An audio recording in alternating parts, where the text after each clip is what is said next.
Hello, everyone, and welcome to Awesome Hardware. This is episode number 98. This is Kyle's mouse. He left it at my house last week. This is my toilet paper with $100 bills. That's the money toilet paper right there. So money. Thank Thank you. Yes. This is a live show. We talk about technology. We drink a few beers. There may be some adult language. You've been forewarned.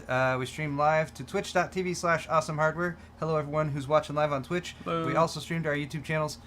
My channel's Paul's Hardware. That's what you're watching right now. Going to be streaming to Kyle's channel on the second half of the show in about an hour's time.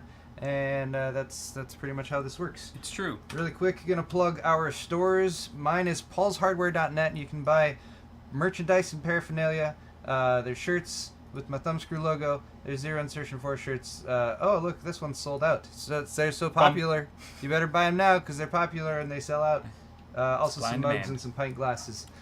Kyle, his store is slightly more exciting right now because he's actually been putting effort into it recently with some new designs, including this Evolution shirt that Jason Evangelo. Yeah, he's rocking at PAX wore to this PAX. weekend. I saw that. That was awesome. That was sweet. So check that out. Looks great. Also the Crystal RGB shirt, which I kind of want one of. Yeah? I mean, I don't know. I can get you one. I mean, I know a guy. Sometimes gifts are given between friends. Yeah, that of happens. course. If you'll wear it, I'll get you one. Also, of course, Get you 5. Kyle now has some glassware. I have glassware as well. Yeah. The Imperial pint glasses, or you can get the tall boy style ones there. And I think this is the first time we've been able to do this. I think so. Right? Yeah. Cheers. That's awesome. With both of each of our individual glasswares. Indeed. Yeah. You know what would also be cool is if eventually we did a collab Fire, where just explosions. I did my logo on these types of glasses and you did yours on this, and that way people could buy a set if they wanted all 4 of the same glasses with both of our logos on it. We could do that too. Why would I want to put my logo on an inferior glass style though? This is the best, man. Are you kidding me? This is like the classy Pabst, the classy PBR right here. How much beer can those fit? 16 ounce, but it's not I quite may as be much as mine can fit. upgrading to a 20 ounce fairly soon. Yep. Oh, because there is a shouldn't new. say upgrading, there is but a new. also- You're getting new glassware because I heard about that. There's a new order and anyway, we'll talk about this later. Yeah. Okay. Potentially. Awesome. Let's get right into talking about the things that we talk about on the show, which is going to be a new segment, a brand new segment, completely new, very different from stuff we usually talk about. It's actually exactly the same, but I have a title on it now. It's called The Rumor Mill. Now, Hey! I have a picture of a mill there. See, I made this in the brief minutes of time before the show started. When I actually had a few minutes of extra time today. Nice. Kyle was scrambling, but Yeah. his side of the show is still going to be really good. It is. Anyway, so first off, let's get right into it with some Vega news. Vega. AMD's Vega, which they have now confirmed is a thing and does exist. They also have given it a name, the Radeon RX Vega. And I imagine there's going to be some numbers thrown in after that too. They'll probably have different SKUs. It's going to be more than one, just a single graphics card. But this is a videocards.com article. This is actually picked up from another website. I think these are coming from Chinese websites. Chipel? Oh no, this comes Chipel? straight from Sysoft. Because people have the Vega cards. They're running benchmarks. Sometimes you forget to unplug the internet or disable your Wi-Fi, and then your benchmark gets sent right up to the aggregate whatever thing there. So there's this benchmark here that was run.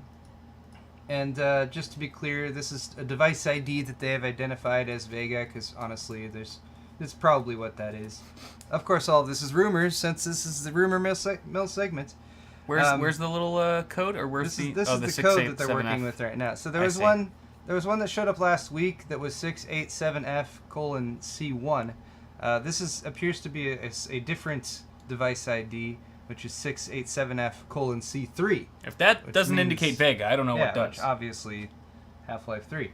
But this one also apparently has 8 gigabytes of 2048-bit memory via 2 HBM2 stacks. Each 2 4-gig HBM stacks, giving you 8 gigs total, 1024-bit memory interface per stack, and of course that goes on top of each other. The listed core clock is 344 megahertz, so obviously going to need a pretty significant cooling No, that's probably incorrect, which is very common for early GPUs before the software knows how to read the information from the GPU. L2 cache info listed there is probably also wrong. This potentially confirms, or at least videocards.com is inferring that this will have 4,096 stream processors, 64 compute units with 64 stream processors per one. Yeah. It's 4,096. And yeah, we don't know if this is the top Vega chip. We don't know if there's going to be multiple Vega chips. Still lots is up in the air. This could all be BS. Could all just be smoke. Be blowing smoke up your ass. It's the rumor mill. That's what the rumor mill does. Sounds painful. If a mill was doing that would be significant. Yeah. Okay. So overall general purpose compute power that was listed. The actual results of this benchmark that was leaked. The Radeon RX Vega score was 2,756.69 megapixels per second. I think that's megapixels, mpics per second, whatever that is. Put that back up there. And then the GTX 1080 was 2,050.72. So 2,750 to 2,050, which puts it just shy of 35% faster than what the 1080 score would be. And then also... So that would make it as fast as a 1080 Ti. Yeah. So that would... no, it wouldn't, though. No? Because PCGamesN.com, which is also where this cycle of information is funneling through the darker corners of the web. The dark web? Yeah, the dark web. They tested a 1080 Ti in the same test. They got 3,451 megapixels per second, so 25% faster. Okay. So the 1080 Ti still would be faster, but again, this is a GPU compute test. It's a synthetic. It's not an actual game. It's just one test. All of those things should be kept in mind as you are looking at this information about Vega. It's been revealed to you via the rumor mill. I don't know why I'm really hammering this segment home. It's not even like a new segment. We've been doing rumor mill for a while. I think we've never had the proper lower thirds for it, Kyle. This is true. It was never a real segment until now. And I photoshopped it. Let's You had time to Photoshop things today. I used the Look at you. I used the magic wand to select the sky here. Wow. On this completely unlicensed photo that I just grabbed off of Google. I'm sure they don't. I'm sure they don't mind. I'm sure we gave them enough credit, right? Yes. Which is no credit Try at all. not to get in trouble. Nope. Nobody tell.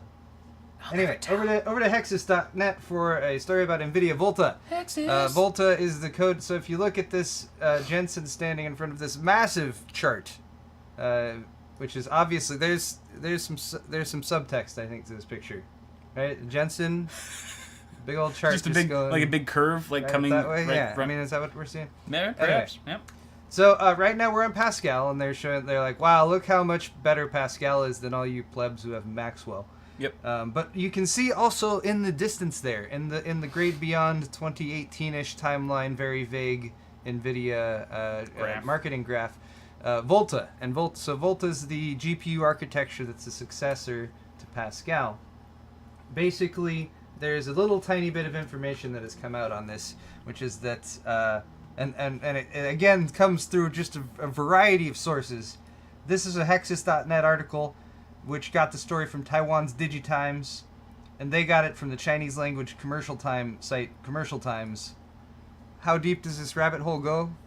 That is as far as it goes. That's where it originated. That's its ends.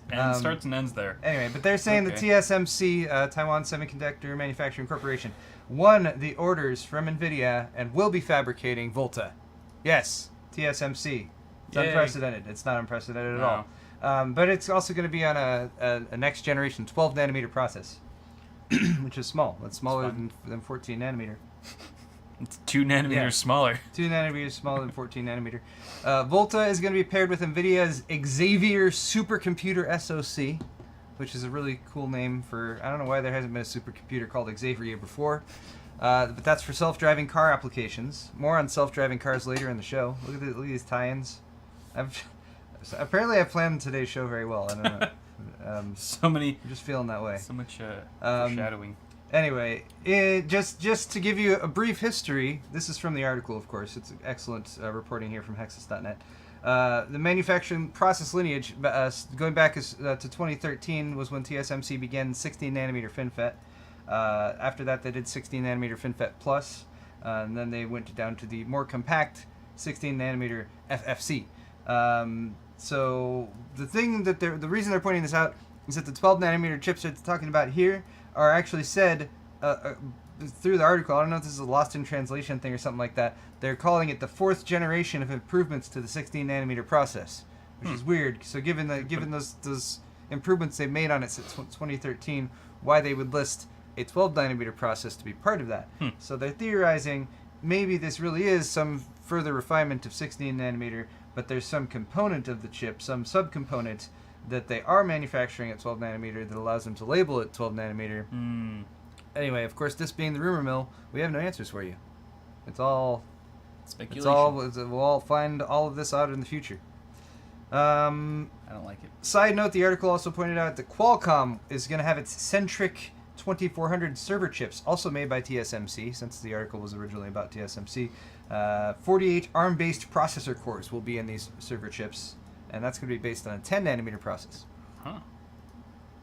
That's groovy. It's riveting stuff. So fast. All right. The next parts here are this is where my theming falls apart. So ignore the whole rumor mill thing anymore, because this is actually a little bit more towards fact. But EVGA has shown a few more pictures of their GTX 1080 Ti cards, and I just thought I would share them with you guys. Because Kyle and I, we showed you one picture of these last week. Kyle and I saw these at the actual NVIDIA GTX 1080 Ti launch events, and they actually look pretty cool.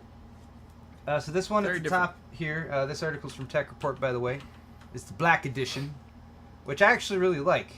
But the Black Edition is actually the lower end one. That's the super clocked.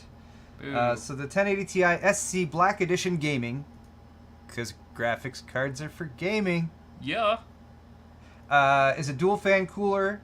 It's got a very different. I mean, just the aesthetic. I keep describing it as looking a little bit more organic with these sort of misshapen. I'm sure these are all very optimized holes so that the proper amount of air goes into each one or something like that. Those holes are actually a feature. It's not just made to look cool, but it looks kind of like an exoskeleton or something like that. It's already trademarked by Zotac. Dual fan cooler. This one does not have all the ICX goodness like the temperatures. It's just got the on-die probe, but hey, we've been living with that for a while, so I'm sure that's fine. Here is the SC2, which is obviously going to be better than the SC2 than the SC, but this is not the Black Edition, so this one's looking a little more silvery. Lame. No clock speeds for any of these yet, by the way. No clocks. But I would assume you just overclock it. It doesn't matter. This is the SC2 Gaming, though. Same cooler as the SC version, but you got the ICX stuff in there, so it's probably that probably also means it would have a redesigned different PCB. 9 thermal sensors, asynchronous fans, 3 LEDs for your GPU memory and power delivery temperatures, and then finally we have the For the Win 3 right here. Look at that. That's sexy. 3 fans. A 3-fan cooler. Unprecedented by EVGA. Mm-hmm. That's actually correct. This is their first 3-fan cooler. Yeah. It's funny in different times when different companies have made 2-fan or 3-fan coolers. I've heard them like talk down on doing it 3-fan. Like if they have a 2-fan cooler, it's like you don't need 3 fans. And then if they make the 3-fan cooler, it's like the 3rd fan. Like obviously it helps a lot. It does so many things. But it's like, okay, well with the 2 fans you get larger fans because they can just be bigger naturally. But if you get 3 fans, you get additional coverage perhaps, or you just get to say you have a triple fan design, but they're smaller fans too. Yeah. You can't fit. I don't mind triple fan. Actually, one of my favorite GPU designs in recent memory is Gigabyte's GTX 980s and 980 Ti's. They're G1 gaming ones. The triple fan. They had a black all metal shroud. Mm-hmm. They had a triple fan cooler. They had 2 versions of it. One was not as well built, but it was still a pretty good cooler. And then they had the other one that was super well built. Kyle might have one right here. Wait, let me see. This is the design that they brought back for their 10 series. Although I haven't seen any of those. We talked about it, but I never actually. So this is the GTX 980. It's not yeah. the 980 Ti, unfortunately, but like Paul was saying, full metal construction. Even that is when they started to go super beefy to go the other direction. See, this is when they brought in the short-lived Extreme Gaming. Do they still have Extreme Yeah. Gaming? Yeah, they do. Still have Extreme They Gaming. do, All right. unfortunately. I don't like the way the new Extreme Gaming cards Extreme look. Gaming and Oris, but It seems like they took a step backwards with the 10 series. when they started to do Extreme Gaming, they brought in the orange and whatever. Yeah. But the one even before this it's all black, and there's no silver accents on it. This is still a very good card. Not don't even get me heatsink? Oh, you mean just Yeah, the all shroud's blacked out? completely black. Oh, okay, I know what you're talking about, yeah. It was pre-RGB. Anyway, Yeah. I'm completely getting distracted from what we're talking about, which is I like how heavy it is, though. EVGA's graphics cards. Yeah. I hope no one from EVGA's watching and they're like, oh, good, they're talking about us, and then we just completely start talking about Gigabyte. We just love how this one looks. Well, I did like that design. Yeah. Okay. Next up, one more rumor mill story, and again, this is not really a rumor. This is actually an announcement. And when I actually looked at it, I was like, actually, this is something Whatever. we've seen before. So. Oh, yeah, I know. I almost did that, and I was like, Well, I thought for some reason I thought the one we saw was an X99, and then I went and double checked. I was like, no, it is what it is. So 270 anyway, for sure. another Hexus.net article. This is the ROG Maximus 9 Extreme Z270. We did share this with you guys at CES if you watched either of our CES coverage. But it's got all this stuff ASUS has been doing, Aura Sync, fancy audio, bunch of safeguards for plugging things in, nothing will explode. Tons of connectivity all over the board, as well as this water cooling master thing. That's what they're calling it. Which seems, I mean, they're kind of getting into Cooler Master territory here. The water cooling master thing? This is what it's labeled as. The ASUS water cooling master thing. Yeah. No, water cooling master. Oh, okay. I added the thing. The thing was... I would just love JJ to show up like at a press event. This is the ASUS water cooling master thing. Water cooling master thing. I see. I see. All right. Sorry. Yeah. I see where the confusion came from. But it is pretty beastly. It's covering Yeah. what, the VRMs as well, right? Not Yeah. just the and CPU. the M.2 slot. Ah, yeah, that's right. Which they completely, I mean, at least JJ and the people who understand it and know what people would say, is totally overkill. Yeah, you don't I mean, need water cooling on. some cooling is useful on an M.2 drive. Some of them can throttle in some situations. You don't want to at least have some airflow there. Water cooling it is not really necessary. But hey, you got it there, so you should just do it. Yeah. And they threw a Patriot drive. That's a Hellfire. Yeah, it is. There's a Hellfire in there. Anyway. So yeah, that's a ROG-styled LCS monoblock, which directly cools your CPU, VRMs, and M.2 slot. Designed, was it EK design? I don't see EK on there, so maybe not. Okay, never mind. We didn't mention EK. No. Right? I don't think so. I know they've worked with EK before for some of their blocks. Not on this, apparently. Anyway, MSRP for this board, from the article, which is a Hexus.net article, was 620 pounds. British, which I put into the old Google Translate and makes $750 US. But I don't know, it could be 700. I honestly, I bet if I looked up a different article on this, they'd have the US MSRP as well. But $750 US is what this will cost, which is, my God, a lot of money. Yeah. I mean, I guess for a really fancy block, a really fancy CPU, GPU, whatever block, or like especially the nicer big mono blocks, $100 to $150-ish for that. It's insane. That's still a lot of money. This would make more sense to me on the enthusiast platform. I hope they do something like this with X299. That would be sweet. I'm sure they probably will. But I still would never buy it for that price, but Yeah. it would seem a tiny bit more justified. I think that wasn't the same block. Correct me if I'm wrong, but that's also the same block that has like the auto shut off feature. It'll detect a leak. Yeah, it's if got there's the a leak or something. detection. Okay, I just wasn't sure if that was the one. It's these.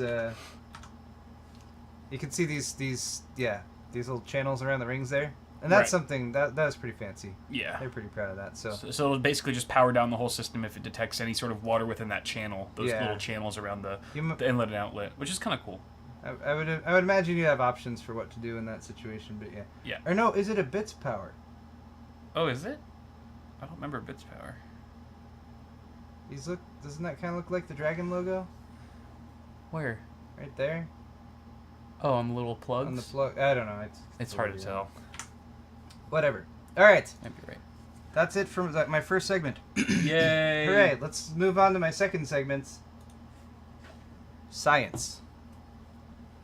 I was gonna come up with something fancier for this. Very creative, Paul. But then I made this lower thirds, and I was like, "This is beautiful." That's the same. I know. That's the same lower thirds. We've used it many times as before. VR but update. For some reason, when it just says science, I think it's funny. It's loosely. All right. So We're gonna try to learn some stuff. Damn it, And Austin. bear in mind that we know nothing about science, so some of this might be wrong. Gravity pulls things down. All right. ARS Technica has an article about the first 3D glimpse of how DNA is packaged into a single cell, and I thought this would be interesting to talk about because even if what I'm saying makes no sense, there's this video I can play which has look at the pretty colors. Okay, so researchers have worked out a way to unravel and model the tangled 3D structures of intact mammalian genomes from individual cells. No, it just looks Does like a that make loofah. sense to you? Yeah, it kind of looks like a Rainbow RGB loofah. This could help researchers study how the complex loops, twists, and bunches of a tightly packed genome influence which bits of the blueprints are actively used by cells and when. In humans, genome packaging bundles nearly 2 meters worth of DNA strings into a nucleus about 0.005 millimeters wide. 2 meters of shit. And I'm going to play that again. That was really fun to watch. In 0.005 millimeters. Screensaver. That's what all the loopy things are right there. Here's a quote from Tom Collins, a molecular scientist who was quoted in the article. Love him. This detail will reveal some of the underlying principles that govern the organization of our genomes, for example, how chromosomes interact or how structure can influence whether genes are switched on or off. If we can apply this method to cells with abnormal genomes, such as cancer cells, we may be able to better understand what exactly goes wrong to cause disease and how we could develop solutions to correct this. God damn it, Tom. That's pretty classic Tom, of Classic course, Tom. but really, Jesus. really inspires you for potential the future of the human race and all that good stuff. Anyway, I actually did read this whole article, and if you're interested in a few more of the details of how they did this, the article does describe that. I'm not going to go into that because I think we're limited in our ability to talk about DNA strands in the human genome, even though this is the science segment. Science. No, I'm pretty sure they just Austin gave like a Evans. 3-year-old a crayon and was like, "Here, just doodle for a while," Yeah. and they just presented that to their team. Like, all right, this is what it is. They just wrote this entire article on this breakthrough that they did, but really it's just like It's all completely sham. nonsense. See, so that's where science. That's what's happened, with the lack of scientific review these days, peer review and all that stuff. It's exchanged for a sense of humor. All right, SpaceX. Yay! This is somewhat vaguely related to science. I like talking about SpaceX because I like their mission to populate Mars. I think it's cool. Anyway, early this morning, today is the 14th, at least it still is here in the U.S., SpaceX was supposed to launch a rocket. Wow, that's already happening. Yeah. I did 5 shots in the live stream that I did on Sunday. Did you? Yeah. Nice. I think I held up okay. Nice. But I definitely Feeling it. midway, 3/4 of the way through, I did start switching consonants in words and that kind of thing. Nice. It's good times. Mhm. Anyway, Makes it more lively. it was supposed to launch early this morning. It was supposed to be carrying a really heavy satellite, EchoStar 23 communications satellite. I was going to launch from Cape. Sorry, I'm getting all choked up. And it's Going very to emotional. launch from Cape Canaveral, Florida. It's been delayed due to cloudy skies and high winds, which are dangerous for rocket launches. I understand that. That makes perfect sense. This is SpaceX's second launch from the Kennedy Space Center Launch Complex 39A. I need water. God damn it. Hydrate, Paul. I have so much stuff to Hydrate. talk about this episode. I'm getting too excited. You get a little too worked up over SpaceX, you know? I think it just excites you a little too much. All this talk about rockets and... Who wouldn't get excited over SpaceX? Yeah. I Clearly know, not me. I'm into SpaceX all the time. I know. You're space sexy. Thank you. All right. SpaceX appeal. Back to my story. So this is their second launch from the Kennedy Space Center Launch Complex 39A, historic launch site. EchoStar 23, the satellite they're going to be launching, weighs 6 tons, and they also need to put it at really a high altitude orbit, which means they need to use more fuel, and they're not going to have enough fuel to bring this Falcon 9 rocket back home and land it. Yeah. No, they're not. It's No. going to die. Oh, jeez. This Falcon 9 rocket is giving its life for the EchoStar 23 satellite. It's very noble brave. mission. Very brave.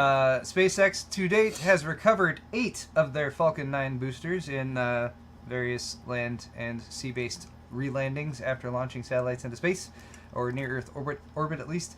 And they are planning to finally relaunch one of those reused satellites kind of soon, later this month, on a satellite delivery mission for Luxembourg-based SES.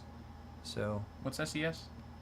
Space Exploration Systems. Satellites. I'm positive that that's the correct Yes, acronym. obviously. Yeah. Clearly, Kyle. SES. It's like the follow-up to NES, like Yeah. Super Nintendo. No, wait, that was Yes. SNES. Damn it. So, yeah. So we'll see how SES likes their sloppy seconds. Yeah. Okay. One more story here in science. This one is actually science related to technology, so that's just more evidence of how awesome my show planning was today. This is about magnetic storage and it reaching the atomic level. So, right now, we have electron-based storage, especially if you're talking about NAND flash storage. Mm-hmm. The way that this works, and again, we got some science coming at you right now. I'm going to try to read this. That's why I wrote all this down, so I made sure that I could actually repeat it. Right now, our best electron-based magnetic storage technology uses clusters of 3 to 12 atoms to store information, a data state, a 0 or a 1. Okay. Last week, scientists demonstrated the ability to magnetically store data in a single frickin' atom. Huh. Atoms here are represented by these pastel-colored floppy disks. Okay. Anyway, to quickly explain magnetic storage, the electrons that are used in magnetic storage carry a magnetic dipole. They have a magnetic dipole that is determined by the direction the electron spins and the shape of the path the electron travels. This is actually referred to as quantum mechanical spin and orbital angular momentum, just to be specific. And Okay. if you're a science person and you understand those words, You are smart. you're smart. There are only two directions that the electron can spin, either up or down. And so this is how they actually use those two states to actually store the information. The two stable equilibrium states, up or down, provide magnetic bistability. Bistability. So many new words. Magnetic bistability. Bistability. It's like you're sexually. No, wait. Magnetic bistability. How Not about that? sexually. Stably. Bistability. I don't know what that means. It's very sexy. Sorry. That's what the point I think you're trying to get at. Yep. Anyway, so since they have two stable equilibrium states, then having a bit stored indefinitely usually involves a cluster of atoms, so that they can have multiple electrons, or multiple atoms that are all set to the same state. That provides more of a signal, because there's more electrons involved, ensuring that the bit is maintained even if any given atom doesn't maintain stability, because atoms, they're not going to always maintain stability. Anyway, these scientists worked with holmium atoms. HO. H-O is the periodic table. HO. So they worked with the HO atoms. They supported the HO atoms on a magnesium oxide, or MgO. So the HOs were on the MgO, and applied current pulses to the HO atoms with a scanning, tunneling microscope to switch the direction of the magnetic movements. It sounds like a Snoop Dogg song. Yeah. They validated the actual state that the atom was in by putting an iron atom next to it to act as kind of like a little compass to point at whether or not it was actually working. Okay. And they were able to store a bit of data in a single atom. I guess is the whole point of this article. I feel like I'm getting long-winded. But it only maintained its state for a few hours. So you're not going to see like new fancy SSDs based on this anytime soon. Can you overclock your atoms? If they have bistability, does that mean they're twice as stable? These are excellent questions. Yes. Yes, I'm going to say yes. I'm going to tweet Neil deGrasse Tyson right now. Yeah, Neil deGrasse Tyson should be able to help. Surely he'll know. All right. Let's move on to Sword Fight. Yay! Sword Fight. Oh, The no. regular segments that everyone knows and loves. What are we arguing This today? is a special sword fight. I have a special sword fight this week. I'm calling this a sword fight dual wield Dual segment. wield? Yes, this is a dual wield sword fight. Two dicks in This the is, hand. This is again unprecedented.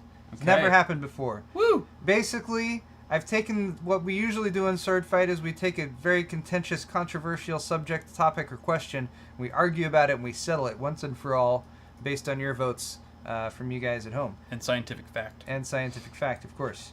What we're going to do today is take both of those questions and combine them into a super topic, and each of us are going to have to grasp that topic by the base in order to Gotta bring my use A it in game. combat against each other with verbal assaults and probably a fair amount of sexual tension. Anyway, Yeah. since we've already talked a little bit about self-driving cars and we're going to talk more about self-driving cars, these are all going to be questions about self-driving cars.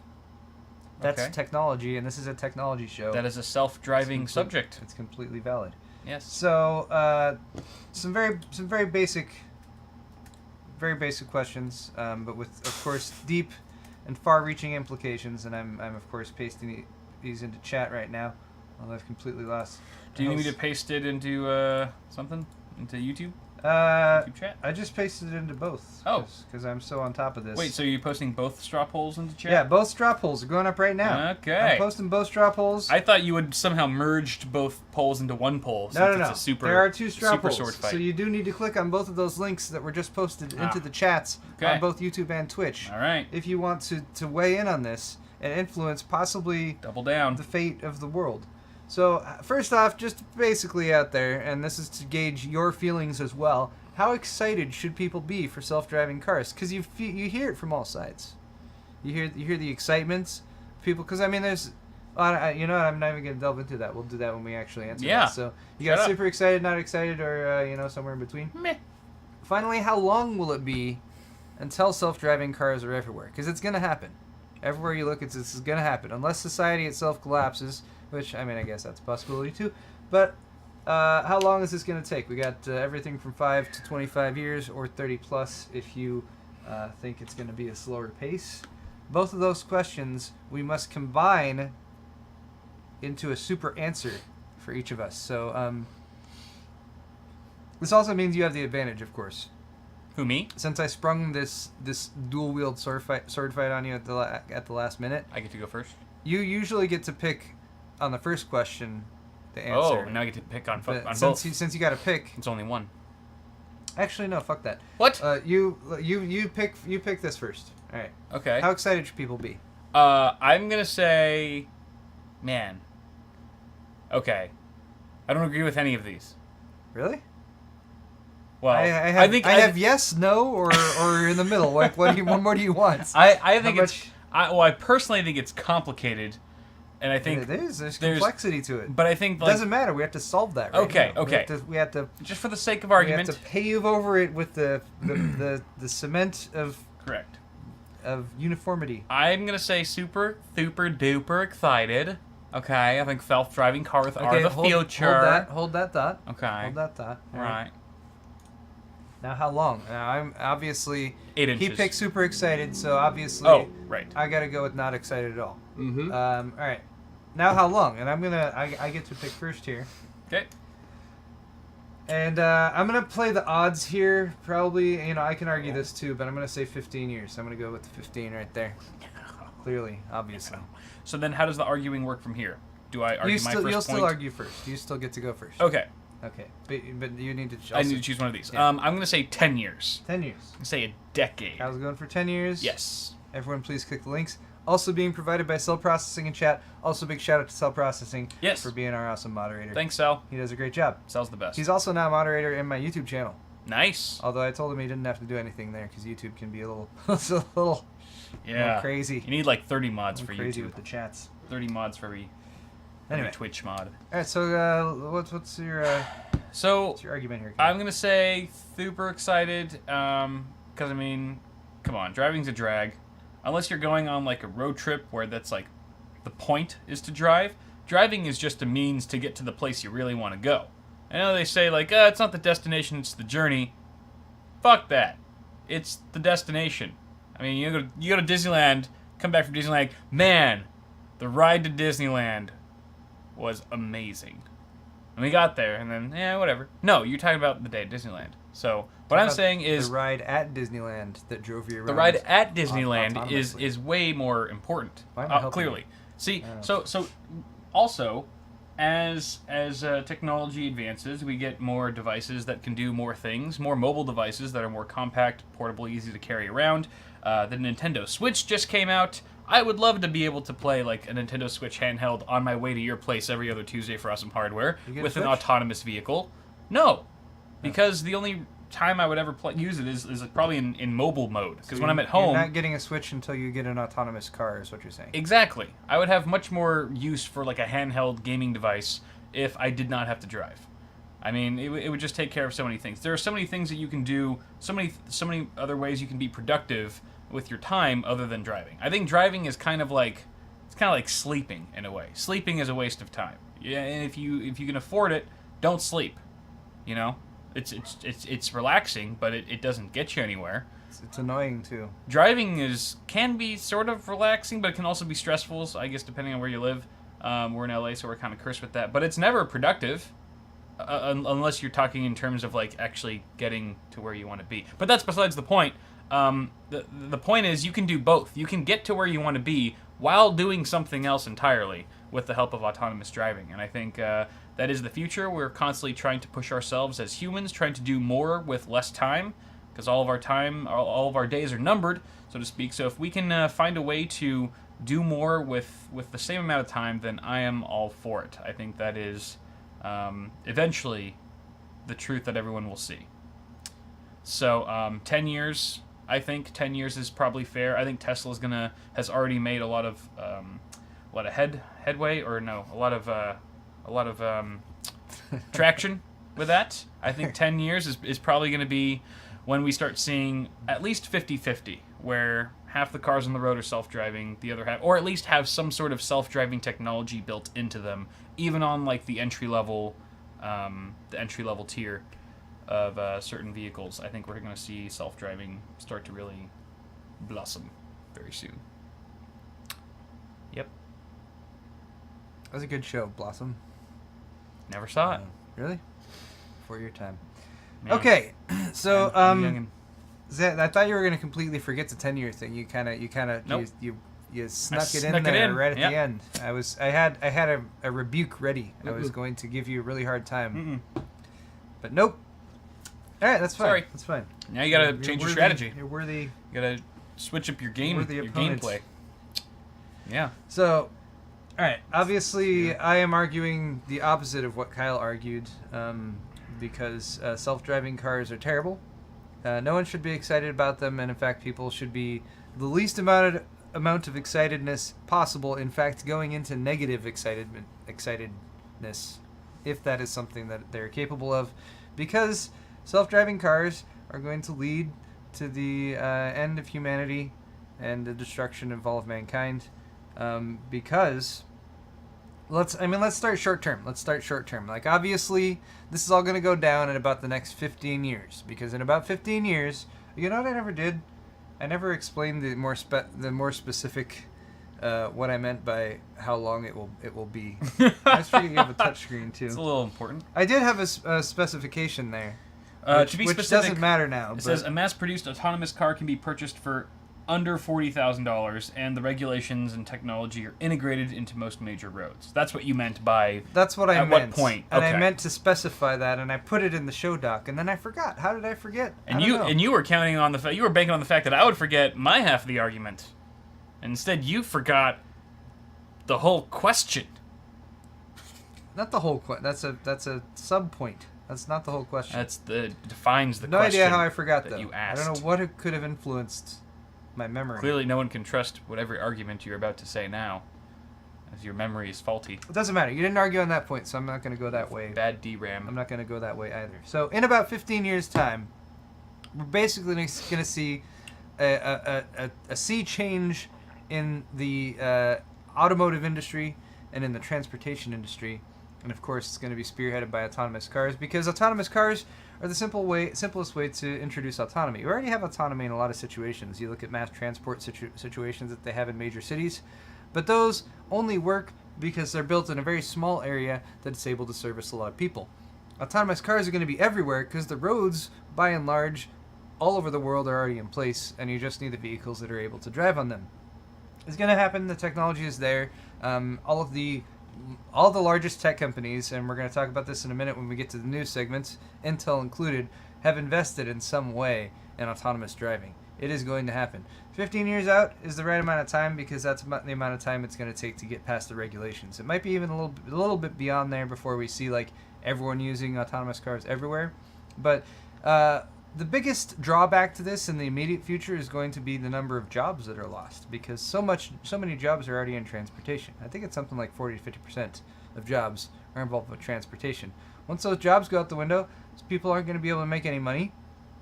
And basically, you're looking at like a zombie situation where you have tons of people who are zombies who feed on the flesh of the living. What? Hold on. I took a right turn there. Let's step back. Not zombies, but you're going to have people who don't have jobs. Are you calling unemployed people zombies, Paul? No. That's why I reeled it in. I was like, no. See, you got to understand the logic train. When the logic train gets going full force, sometimes, the tracks got to be switched. Yep. This metaphor is obviously digging me out of this small hole that I've dug myself into. Anyway, the whole point is you're going to have people losing jobs. But beyond that, you're going to have autonomous vehicles that eventually creates sort of a mesh network, like some sort of superhuman, not human, super brain, hive mind type thing. And then they're all going to like basically kill all humans, and robots are going to take over. Elon Musk and all that stuff. Okay. Elon Musk, etc. Yeah, that's what he's afraid of. AI. AI is very scary. That's the point I'm trying to get at. Anyway, that was a very odd. Whatever. Nice transition. I was trying to mix things up. Let's just see what you guys thought. How excited should people be? Most of you guys don't seem to care one way or another. Meh. And 38% of you are super excited. So Kyle. That was a tie. It was a tie for first. Meh and super excited. Actually, meh wins by one vote. By one vote. Okay. How much does it win by? Meh. So meh wins by one vote, but still between the two of ours that we argued for, Kyle wins that one. And then as far as I was right. That's what I'm curious about. 10 years.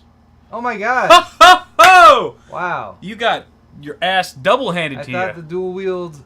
I shanked you with two swords at the same time. I thought dual wield was one in your face, my forte. One in your pee-pee. Looks like I'm. I made a Paul kebab. I guess I'm better at handling one big sword than two small ones. Yeah, your single core is much stronger than your multi-core performance. I will say, your multi-threaded dick performance is lacking. Trying to make dick jokes, I guess. Yep. That's how we roll.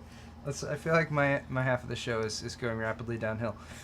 Fine, we started strong. That's what really matters. We came out of the gate, and now it's just sort of devolving into like, wait. Isn't that what happens every week, though? Yeah. Every week it's like, yeah. By the end, it's like, we're gonna eat dinner now. It's like, I'm glad I read all those words earlier in the show. Try to make sense of them later. Yeah. All right, we do have a few more to talk about. A little bit more discussion about Ryzen. Are we talking about Ryzen on your half of the show at all, Kyle? Yeah, slightly. Okay, a little bit more on Kyle's half of the show, of course. But of course, Ryzen launched a week and a half ago, and we've discussed it quite a bit because it's not been like everything's daisies at launch, but I think overall, and this was played out in our poll that we did last week as well. Overall, it's been a successful launch. There's a little bit of discussion to talk about when it comes to games, and AMD, for their part, has done some community updates, and they seem to be talking to people quite a bit. So this is posted by Robert Halleck, who's one of their main tech guys, and also deals with the public and the media. And they're answering quite a few questions in this article. And I just wanted to run down some of those answers that they had provided. Okie dokie. For you guys. And you guys can judge them however you will. So first off, the thread scheduling thing, which was speculated as being a potential reason why the Ryzen 1080 gaming performance was not equivalent to what you're getting on Intel side. It seemed to perform less than like what you were getting with the scores compared to Intel with other non-gaming stuff. AMD believes that the Windows 10 thread scheduler is operating properly for Zen. That is what they say right now. PC Perspective did some testing earlier this week that they released that also sort of seemed to indicate that as well. There has been the other side, though, that says that's not really true. I have seen some criticisms of some of this, but AMD, I believe, attempted to address those as well. They reviewed topology logs generated by sysinternal's core info, which is a software utility. They determined that an outdated version of the application originated the incorrect topology data that has been widely reported. If you use core info version 3.31 or later, then you will see the correct results. So they're basically saying the software was improperly reporting. Now, I have not had enough time to do the extensive enough research to look at some of the people who have been testing with this, because what they're talking about is like SMT, Windows scheduling, how Windows is looking at the processor and how it is using the processor, distinguishing not just between cores and threads, but also between the CCX complexes that the processor is made of. Each CCX complex is 4 of the cores in the processor and 8 megs of the L3 cache. And then you combine that together. So anyway, AMD also said, finally, we have reviewed the limited available evidence concerning performance deltas between Windows 7 and Windows 10 on the AMD Ryzen CPU. We do not believe there is an issue with scheduling differences between the two versions of Windows. Any differences in performance can be more likely attributed to software architecture differences between those OSs.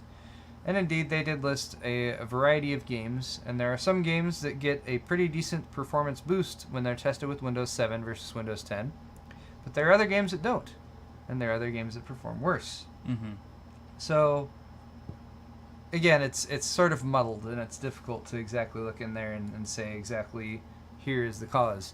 I think what's really the point is that they're trying to get at is if you thought like, hey, this one caveat that all the reviews that tested it have had to say about Ryzen's performance with gaming, particularly in CPU limited situations with gaming, like lower resolutions like 1080, this could all be fixed by some magic bullet, which would be like a Windows 10 scheduler update. They're basically saying no, that's not the case. And that seems to be playing out from some of the reviews and stuff like the PC perspective testing and whatnot. That's not to say that there's nothing that can be done to fix some of that gaming performance.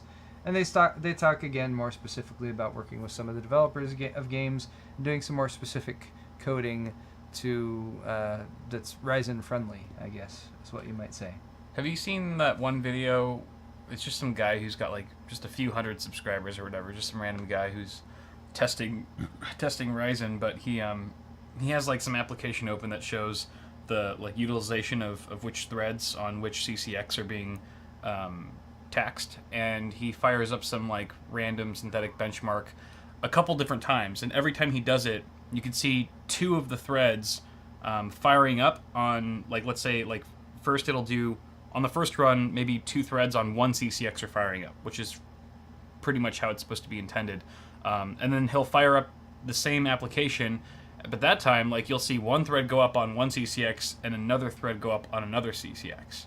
So like it's like randomized or whatever. So again, please forgive me if my lack of research has me getting this answer wrong. But from my understanding, AMD's response was to that. I don't know about that specifically, but some of the testing about that, and they're referring to that software that's being used to monitor the cores. I see. And they're saying that the software wasn't reporting accurately. Oh yeah, it might have been. But I don't know if it was Core Info v3.31 or not. I am not sure I'll have to either. double check. But again, I don't know for sure, so I don't want to go into that further. Okay. But if you guys want to find out, we've sort of laid the groundwork, so I'm sure web searching and that kind of thing could get you a little bit closer.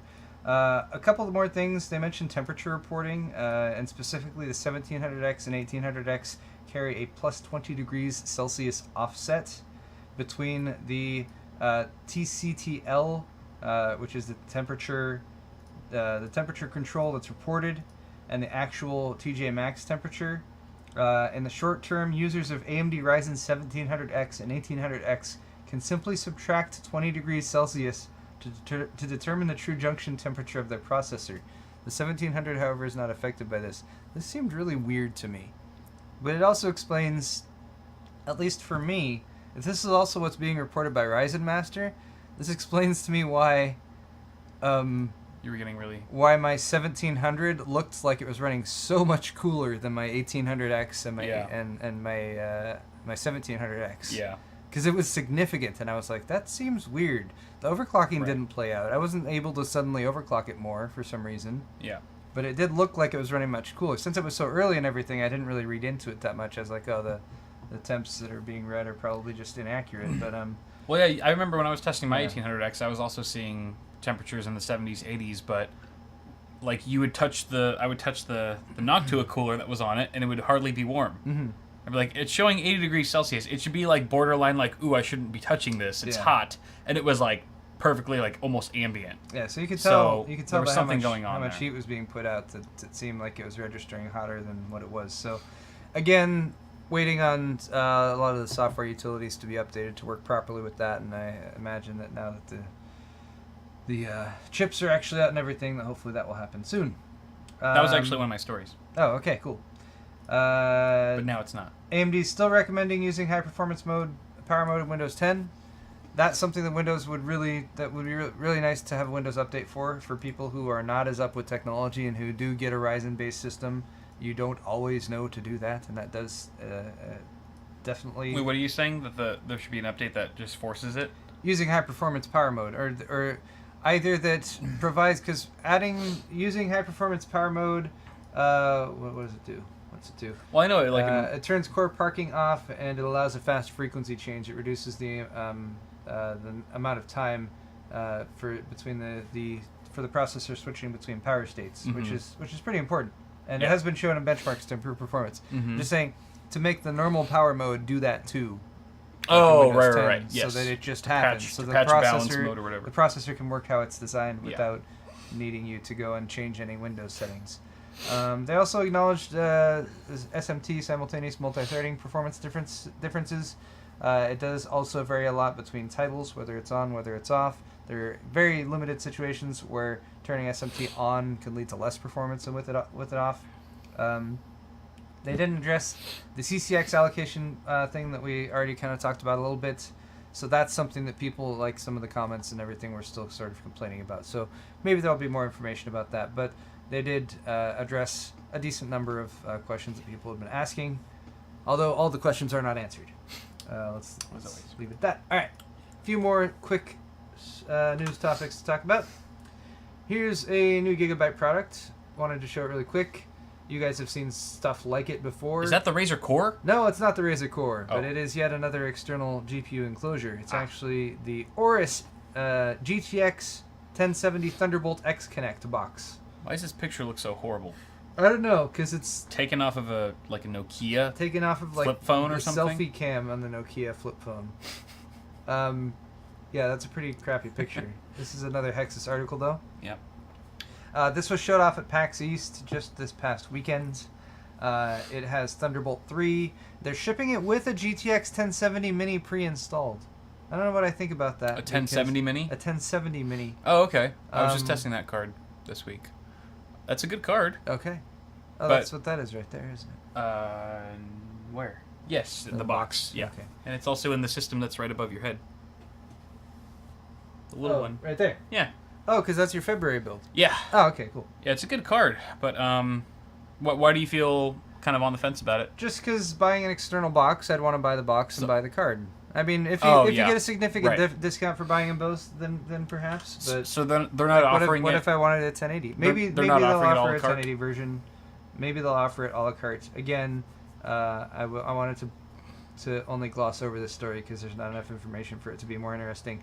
It's a 450 watt power supply now, which is up from what they originally debuted, which was a 250 watt, and there's no price or launch date, so limits the amount of discussion. Yeah. Okay.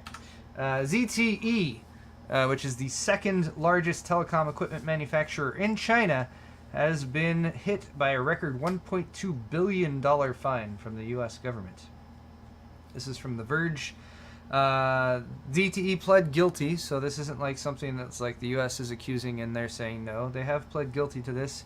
The charges were violating U.S. sanctions against both Iran and North Korea. Iran, from 2000 to 2016, they say ZTE conspired to evade America's embargo.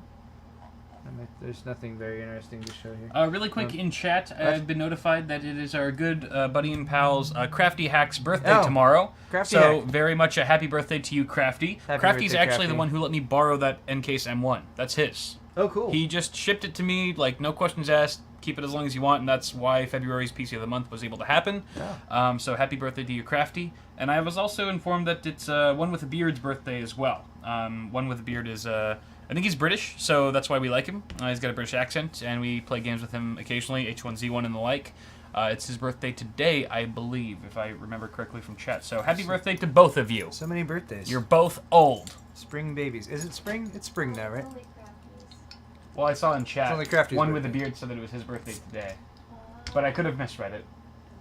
But thank you for notifying. I see the little note you left under the door, too. There's a note. We have someone working behind the scenes. What's happening? My wife. She reminded me that it was Crafty's birthday with she slipped a note under the door. Oh, that's what that is. I heard some wrestling. I was like, what the F is that? And then I just saw fingers underneath the door. I was like, oh, that's not the cat. Can you slip That's my wife. her a note back that tells her to not interrupt my half of the show? Do we still have that dildo? What? She just sees like a penis creep from underneath the door. I mean, that would really drive the message home. I think so. I guess. Hopefully. Okay. All right. So, Anyway, back to what we were talking about, which Beer was is ZTE getting fined $1.2 billion. Yeah. that's a lot of money. They conspired to evade America's embargo from 2010 to 2016. That's with Iran. And then they also are charged with making 283 shipments of equipment, including servers and routers, to North Korea. ZTE officials repeatedly lied and misled federal investigators. They have internet in North Korea? Yes, they do. It's a very limited servers? number of websites they have access to. Why do they need servers? They repeatedly lied and misled federal investigators over the 5-year investigation. The break came when the U.S. seized a laptop belonging to a ZTE lawyer that contained a trove of documents outlining the company's illegal sales. ZTE faces an immediate fine of $892 million and is on the hook for a further $300 million in future penalties. Wow. The weirdest thing about this story when I read it was like, wow, that's a lot of money. That's like really a substantial amount of money. Like. Is it a lot for ZTE? But that's what I was like. ZTE, as I read about in there, it seems like they're, yeah, we're sorry about this. Okay, yeah, we're sorry, and here's the money. Okay, all right, now we're gonna go back to doing business. I'm like, really? Yeah. Like $1.2 billion doesn't like. Make a dent? Yeah. Like put you a couple rings down Like the ladder or I'm something? sure it hurts their bottom line or something like that, but geez. That being able to pay a $1.2 billion fine. Gnarly. My God. Just a flesh wound.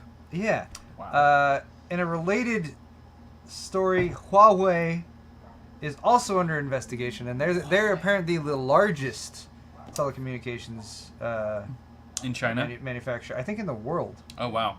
Because they have a lot of sub-brands. I guess if you're the biggest in China, you're probably the biggest in the world, too. So they're also under investigation, but that's not to say they're under investigation, regarding some stuff from Iran, North Korea, Sudan, Syria, and Cuba.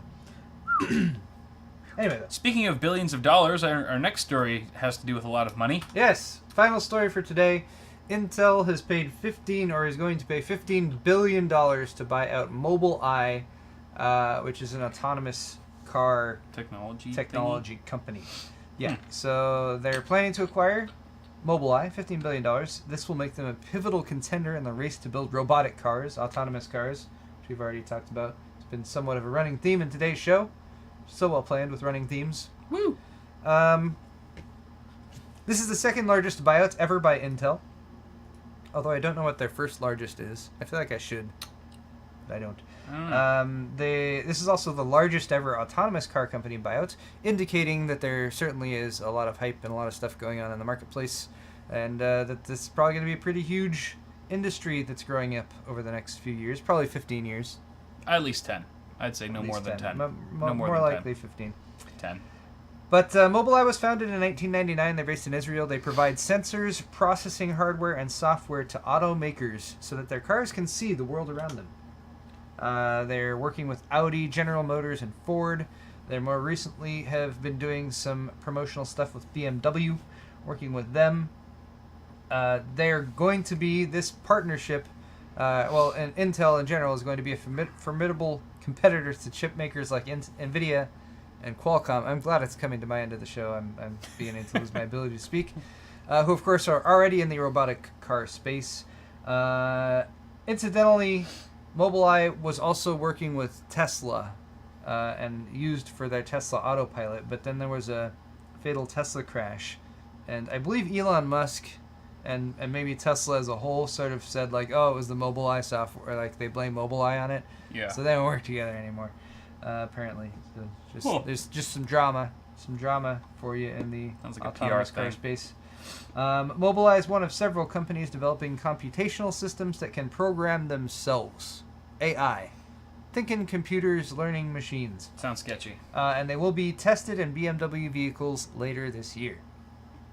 Yay. So basically, Cars Skynet that in can our drive in our themselves. day and age will start with autonomous Yes. vehicles. Vehicles that can Thanks, decide that Mobileye. humans are bad and come and run us all over, or that kind of thing. Like, right? Run That's- us into brick walls. Yeah, well, I mean, it gives them a vast amount of power to have an AI that's, I mean, a car. I mean, think about like a plane or something like that. That's ridiculous. Yeah. Self-driving planes. When's that gonna happen? I don't know. Hopefully, Hopefully never. yeah. Okay, Is that it? let's check. Yeah, that's all I have for plans and material for my half of the show. Right. Right on Now- the money. I've completely lost how to find my Donations. my donation things. Your so. donations. I Your wonder if donations. Has Cell been collecting them? Is he awesome? Did you? He has. Yay! Cell, you're freaking awesome. You're a lifesaver, bruh. Incidentally, this work you have been doing has been pretty much supplanted by YouTube's new system with the super chat. But since I can't since I don't know where that super chat window is, Due to user error, we Drop still out. need you. we still, yes, so you're still very, very useful. All right. Yota Ninja, $50 donation. Thank you so much for that. Oh, look, they updated the donation thing, so different amounts are different colors. Cool. LOL, been a while since I donated. Here you go. And Nice. the $50 donation was sort of a nice magenta hue. So if you donate at least $50 or more, your donation is put in a red color with red background text. No, that's sort of a pink. They're red.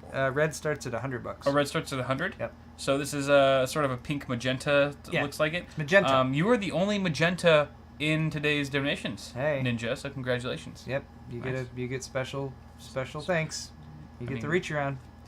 Automatic Matt donated $10. Hey guys, back from PAX. You guys got to go next year. I would like to go to a PAX. I haven't been for a couple of years. Me too. Hope the weather's better where you're at, and congrats, Paul, on the milestone. Thank you so much. Yes. Recently hit 500K. That's awesome. Any videos on custom loop upkeep coming in the future? My God, Automatic Matt. Yes. Upkeep. Because I totally tore down Arctic Panther yesterday and this morning, and I have a video in the works going over that. Because it was super clogged up. And my CPU temps were getting into the 90s. Really? Yeah. I did not know that. Well, it's been... Cause How did you know? Cause Did it start shutting down? Because I was like rendering. Well, no, I checked it. I've been checking. Like for the Uh-huh. first, I'd say good year plus. I'd be like, I have a water cooled computer. You're supposed to like look at those things and do things to them. And then I pull up and look at the temperatures while I was rendering or something. I'd be like, oh, it's hitting like 56. Yeah. Like it's fine, whatever. So I kept doing that. And it's only in the past like month or two. I don't remember when it was. I was rendering a video. I was like, I feel like the fans are running pretty hot. I Yeah. pulled it up. I was like, oh shit, 91 on the hottest core. Holy shit. So yeah, the additive that I had put in there was definitely causing some gumminess in the works. But honestly, it ran for a very long amount of time before it got clogged up to that amount. So I would say I would put the user error on me, because you're really supposed to do maintenance on a custom loop Do some maintenance. Yeah. more frequently, and that was running for quite a while. Well, I'm a Anyway. little worried because I haven't done any maintenance. Although Hotline has sprung a link or two in the last few months, so I Okay. had to like kind of drain the loop and refill it. So maybe that sort of reset things a little bit. I don't know if it would clear out any clog, because I had to bleed the system and stuff. But I have not checked my. the micro fins on the CPU and GPU blocks. That's the one thing I didn't do. All right, I'll talk about it in the video. Okay. But yeah, it's you should But at least keep an eye on your temperature. it hasn't been getting super loud. Okay. So, no red flag so far. $10 from Star Wars Ramblings. USB devices crashing randomly when I use OBS. Reinstalled all drivers. Tweaked power settings. Flashed newest motherboard BIOS. Still persisting. Computer is haunted. Send help. USB devices crashing when I use OBS. Wait. What do you mean USB devices crashing? Like it's crashing your operating system? Like When you plug, if you have OBS up That's and you plug in a USB drive, your system crashes or it halts. Make sure everything's updated. He says he's using reinstalled all drivers. Sometimes Reinstalled. like specific USB controllers on motherboards have updated drivers, like it's like the add-on ones that are different random chips from like a ASMedia or something like that. Yeah. Sometimes those have more obscure drivers that you can find directly from the website that the USB controller manufacturer makes. That's kind of what I would point to, just because you do seem to be having sort of a unique situation. My guess would be it's when you're using OBS, it's trying to reach out to like capture devices or something like that are connected via USB. But that's very strange. Test it on a different computer. Try to eliminate certain factors and troubleshoot it more. That's rough though. I've definitely had mysterious situations like that with computers before, and it can often be a long process of troubleshooting to try to narrow down what it is.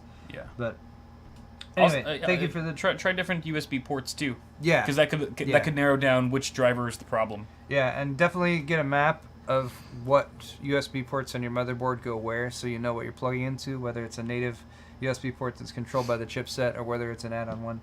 Yeah. Because that could help you narrow it down. Anyway, Terminal 206, $10 donation, thank you. Hey guys, 7700K, R7 or R5. I mainly game use Photoshop, Audacity, and rarely video editing. Also leave several windows open at once. Want to use my 4K TV as a monitor and will use at least a GTX 1080.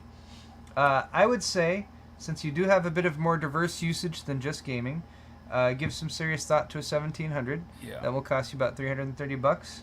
Or I would say at least if you can wait a few weeks, we're not really sure, but a few weeks, maybe a month or two is most, I would imagine, before R5s come out. Mm-hmm. And there's supposed to be some 6 cores in there, and you might be able to get something a little bit more affordable 6 core that could be a nice sort of combination for what you need and not to have to spend quite as much money. If you can afford $330 for a 1700, I'd say go for it right now. Totally worth it for what you're using it for.